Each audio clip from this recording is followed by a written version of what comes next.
Olá, seja bem-vindo de volta à nossa aula de introdução à teologia sistemática. Tem sido um prazer imenso fazer essa caminhada junto com você e nós temos uma longa estrada pela frente, temos muita coisa a aprender.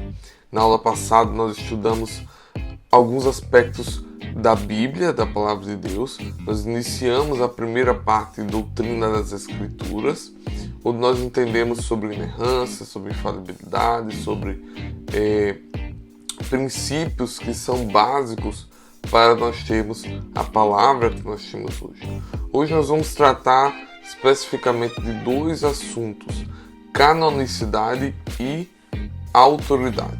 Tratamos um pouquinho sobre autoridade na aula passada, mas agora a gente vai focar um pouco mais nas discussões quanto à formação do cânon e a autoridade da palavra, certo? Então, o primeiro ponto que eu queria que nós tratássemos, nós entendêssemos, é que a Bíblia não é um livro único. Apesar de nós termos a Bíblia, ela não é um livro só, e sim uma coleção de livros. Inclusive no Antigo Testamento, eles eram guardados, separados em coleções de rolos, né? Então nós tínhamos a Torá, nós tínhamos os profetas maiores, os profetas menores. Então os livros eles eram separados de outra forma que a gente tem hoje. Até mesmo os capítulos, os versículos, eles vão ser separados de uma forma diferente, certo? Então a Bíblia ela é uma coleção de livros. E entendendo que ela é uma coleção de livros, a gente precisa entender como que esses livros foram parar na Bíblia da forma que a gente tem hoje.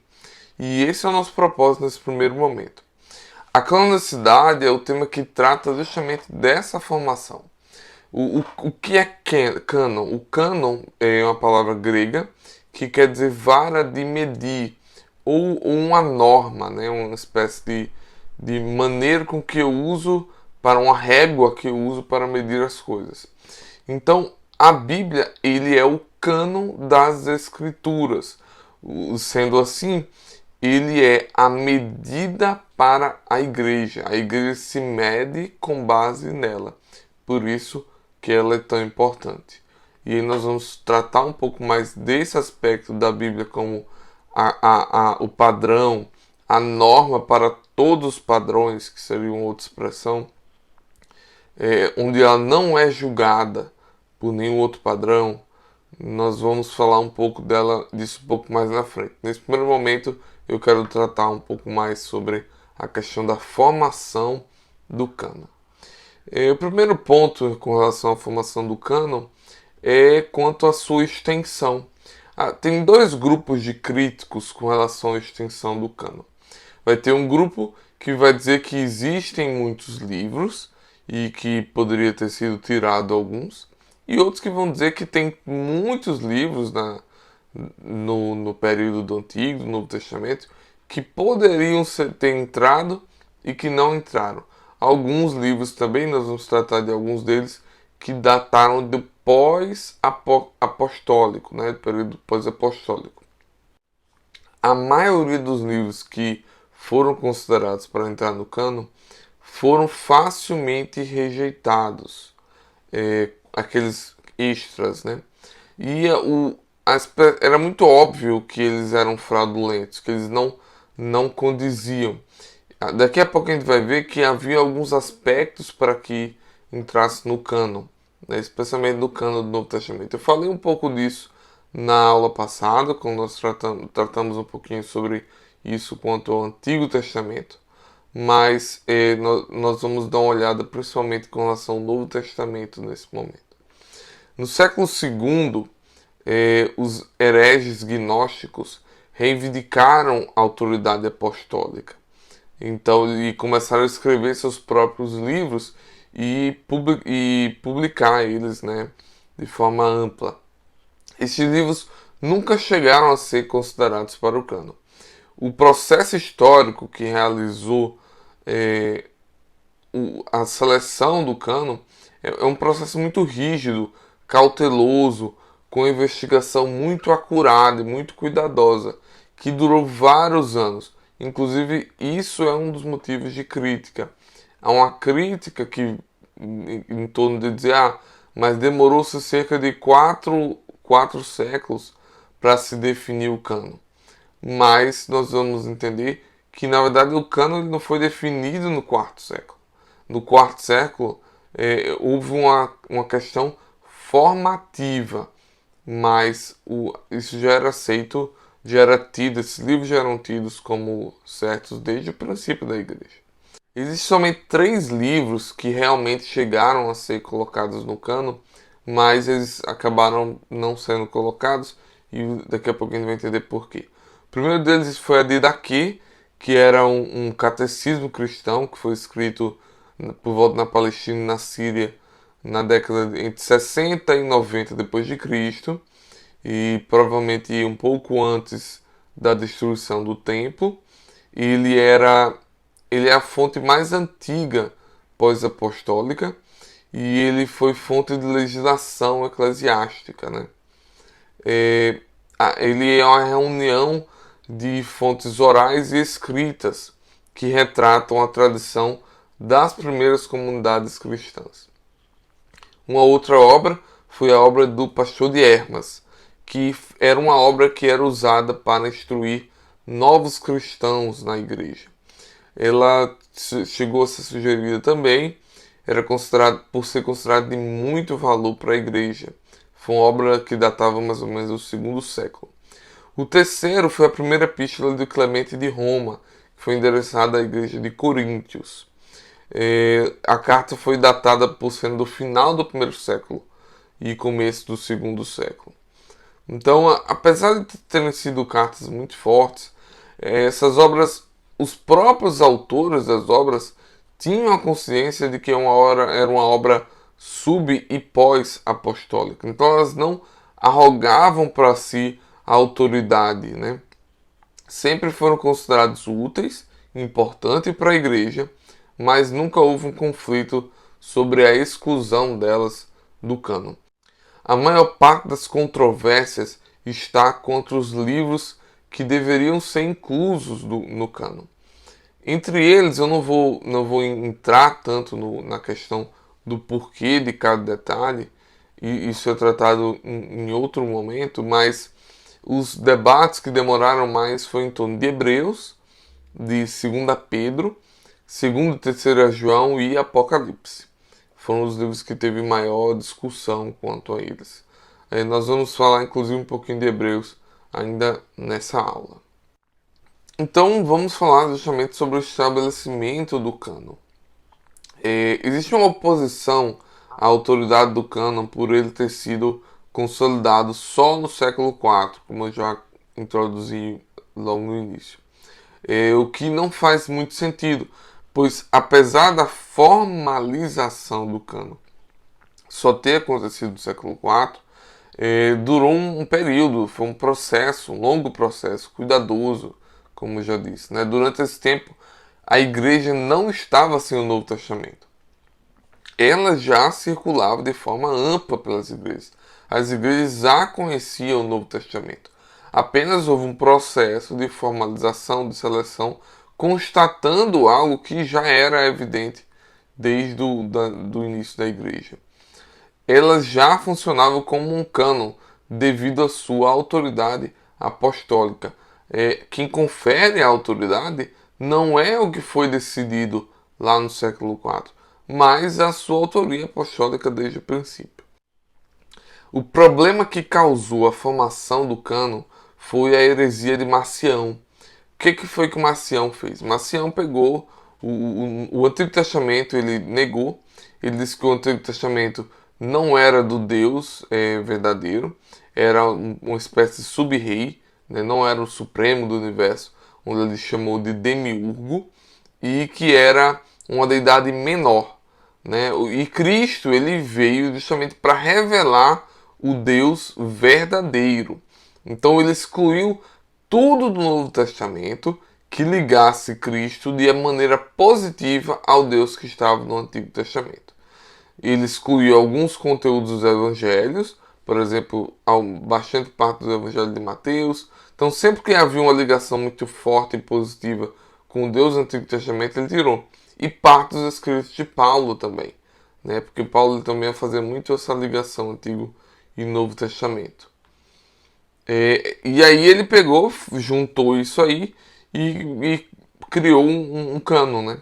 E aí o que acontece? A igreja, em resposta a isso, resolve formalizar o cânon. Eu já falei disso aqui, que muitas coisas da teologia que nós temos hoje, ela só existe por causa de heresias. Por causa de coisas que a igreja, como uma forma de defender a fé, numa defesa da fé, numa apologética, ela foi lá e decidiu as coisas, se debruçou sobre temas e formou a teologia sólida e saudável que a gente tem hoje. Vamos então entrar na questão das marcas da canonicidade. Quais foram os principais critérios que definiram o cânon que a gente tem hoje? O primeiro dele, ele tinha que ser de origem apostólica. Precisava ter sido escrito por um apóstolo ou estar diretamente ligado por um apóstolo. Um dos exemplos de não apostólica, mas foi ligado a um apóstolo, é o Evangelho de Lucas, né, e Atos, né, que foram todos compostos por Lucas, que ele era um companheiro de Paulo, trabalhou com Paulo em missões e tal. Então ele tinha uma ligação direta com Paulo.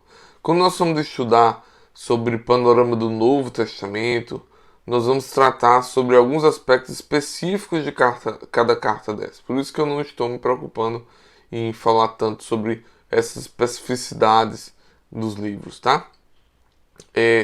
O outro foi o de Marcos, né? Que Marcos não era apóstolo, mas ele era tido na época como um porta-voz de Pedro. Então havia uma autenticidade com base na sua ligação com Pedro.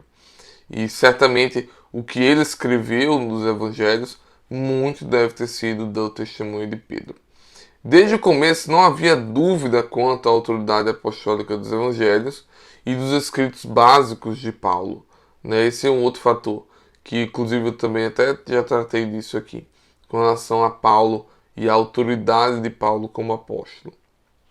O segundo fator determinante como critério para entrar no cânon era a recepção pela igreja primitiva. Se a igreja que estava no contexto, ela reconhecia aquele livro, né? E esse foi um dos critérios que foi para Efésios, né? Efésios, ele era uma carta circular. Paulo escreveu aos Efésios, mas ela não só foi para os Efésios, ela circulou por várias igrejas ali.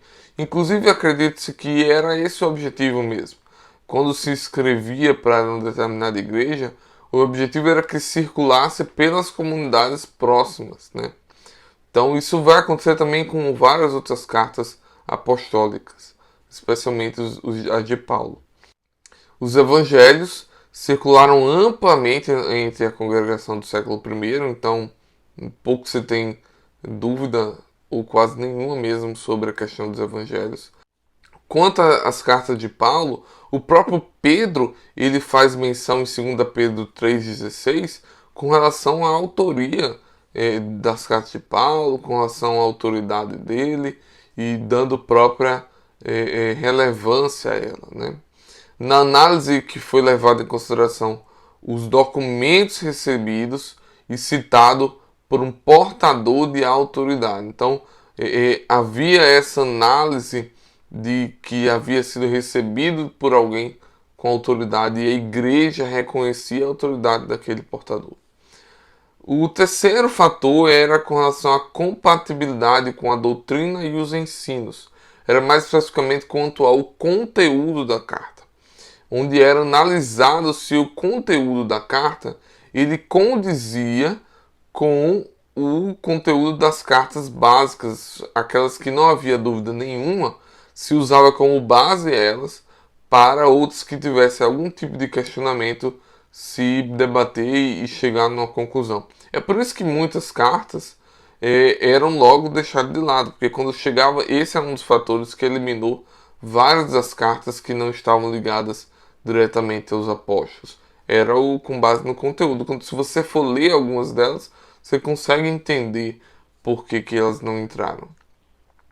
Então, Hebreus foi uma carta que sofreu um pouco de trabalho nisso, pois parecia haver algumas dúvidas quanto a algumas posições, especialmente em Hebreus 6, né, com relação a perder a salvação.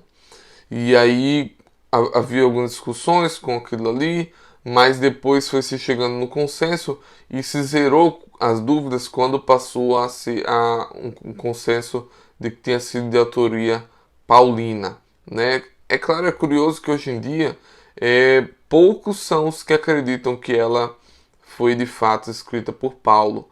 Mas se poucos são os que acreditam que ela foi escrita por Paulo, menos ainda é o número de pessoas que acreditam que ela não deveria entrar no cânon, certo? Então, assim, esse fator de como as coisas foram formadas não era um fator só determinante, era um conjunto de fatores que reconheciam algo que a igreja já tinha evidenciado, né? Agora eu gostaria de tratar um pouco sobre uma discussão.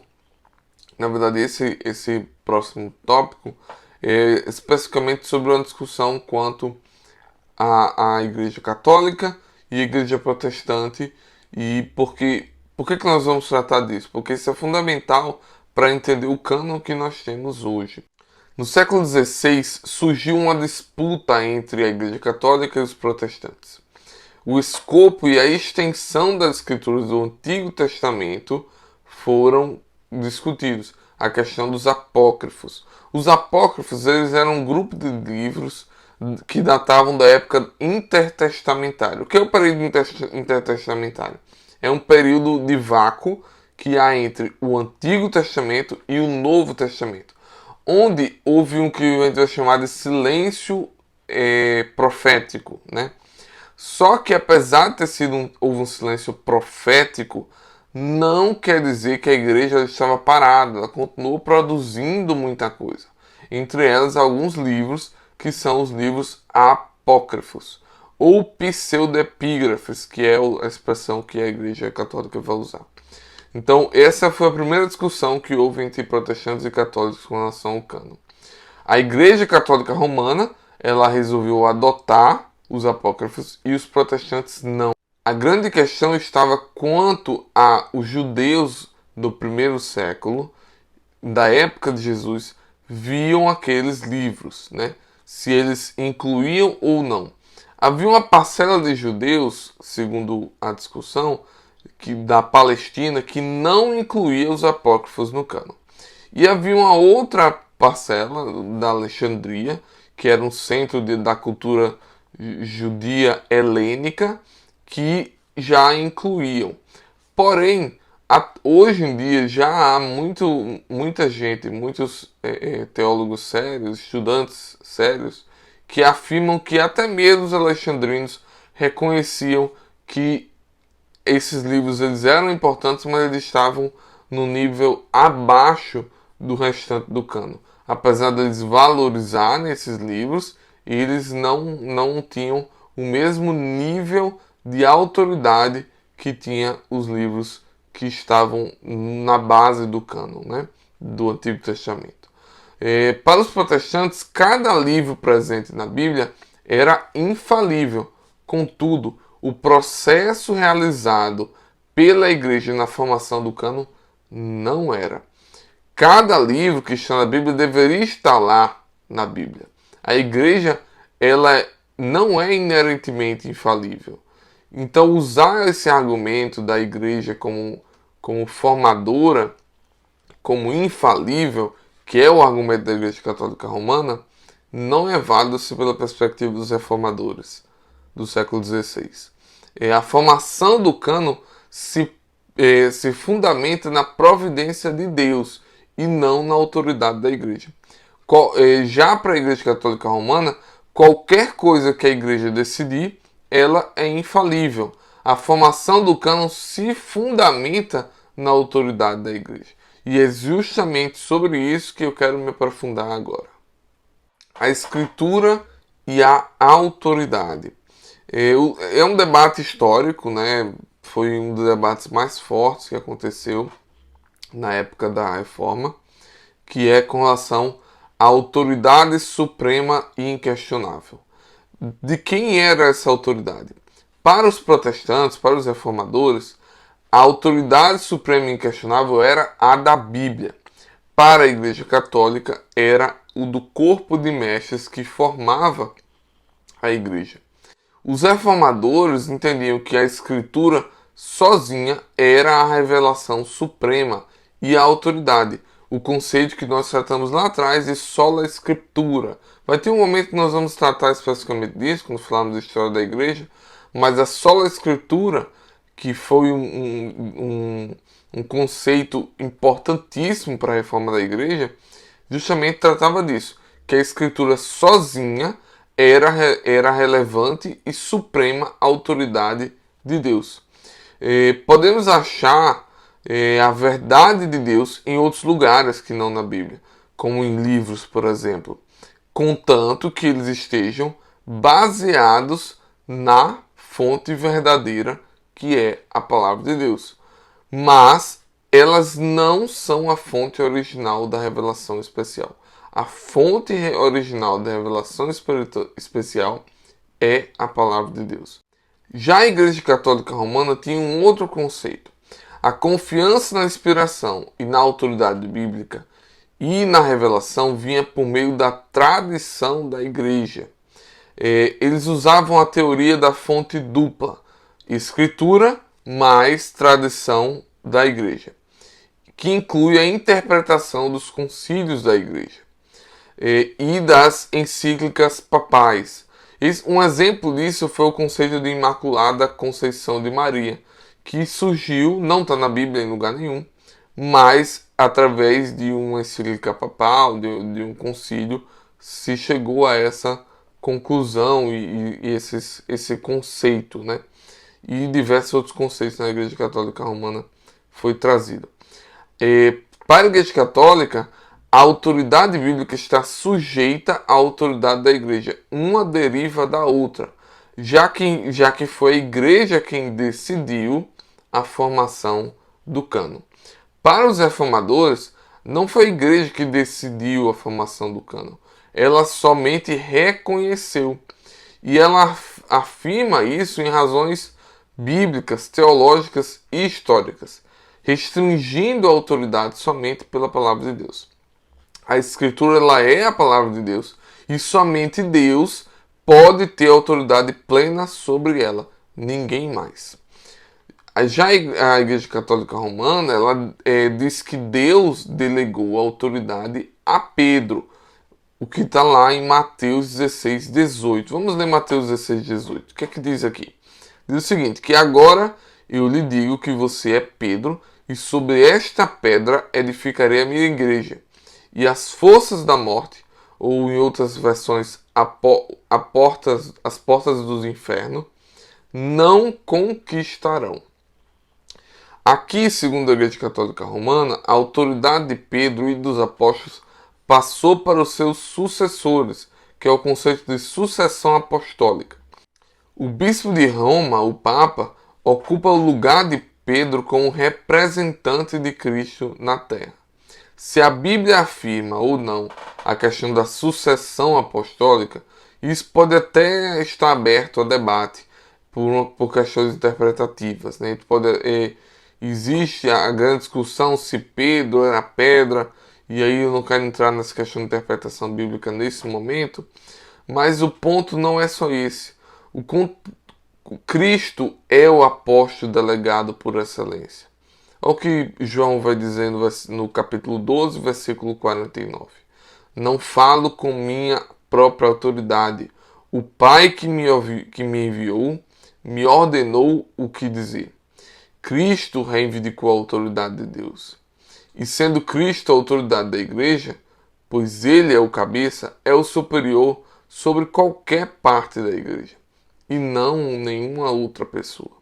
No processo de finalização do cânon, a própria igreja usou uma expressão do latim que significa nós recebemos. Então, mesmo a igreja na época, lá do quarto século, quando definiu o cânon, não arrogou para si uma autoridade sobre as escrituras. Então não faz sentido fazê-la isso como a Igreja Católica fez vários séculos depois. Não há nenhum indicativo de que isso tenha sido feito por ninguém na época do início da Igreja, né? Ela não afirmava ter criado o cânon. A Igreja não afirmava ter criado o cânon, mas tendo recebido do Pai. Então, Jesus é o supremo apóstolo e ele quem tem autoridade sobre a Bíblia. A Igreja está sempre subordinada à autoridade da Bíblia. Inclusive, os seus mestres devem estar ao escrutínio da Bíblia.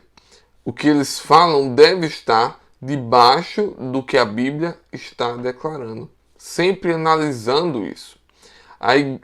Não quer dizer que a igreja não tem autoridade.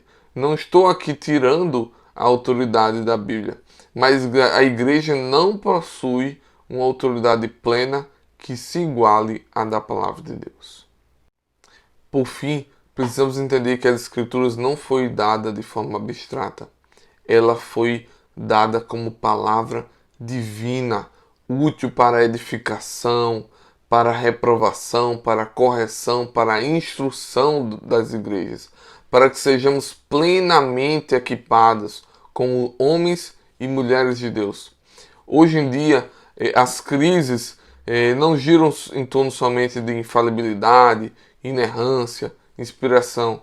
Hoje em dia gastamos tempo discutindo datação, cultura e linguagem. Muitas vezes gastamos muito mais tempo com questões periféricas do que com o conteúdo da Bíblia. Eu gostaria de finalizar esse tempo com um texto de R.C. Sproul que eu achei muito salutar para finalizar esse tema da doutrina das Escrituras e partir para a questão da teologia propriamente dita, que é o que nós vamos começar a tratar na próxima aula. A teologia sistemática é usada em abordar muitos assuntos. Porém, muito mais importante do que estudar a teologia sistemática é que o povo de Deus chegue ao conhecimento do conteúdo da Escritura. No entanto, embora lidemos bem com o conteúdo da Escritura e sustentemos a doutrina sã, ficamos com a questão de como ser intérpretes responsáveis da Bíblia. Não somos infalíveis e em algum ponto podemos dissociar as Escrituras. Essa é a razão por que precisamos aprender algo sobre princípios básicos de interpretação bíblica. Precisamos entender que existe muito mais do que essas discussões. São importantes para entender certos processos, mas não é o fundamental. O fundamental é saber o que é que Deus revelou para nós e o que é que Ele traz para que nós sejamos transformados e edificados em Cristo. A partir da próxima aula, nós vamos entrar na doutrina de Deus, no que vai se dizer de teologia propriamente dita. Vamos entender sobre os aspectos e os atributos da pessoa e da Trindade. Eu aguardo vocês na próxima aula. Espero que vocês tenham desfrutado bem das aulas de hoje e das aulas que nós tivemos até então. Que você esteja caminhando bem nos seus estudos e eu te aguardo na próxima aula para continuarmos essa caminhada tão valiosa.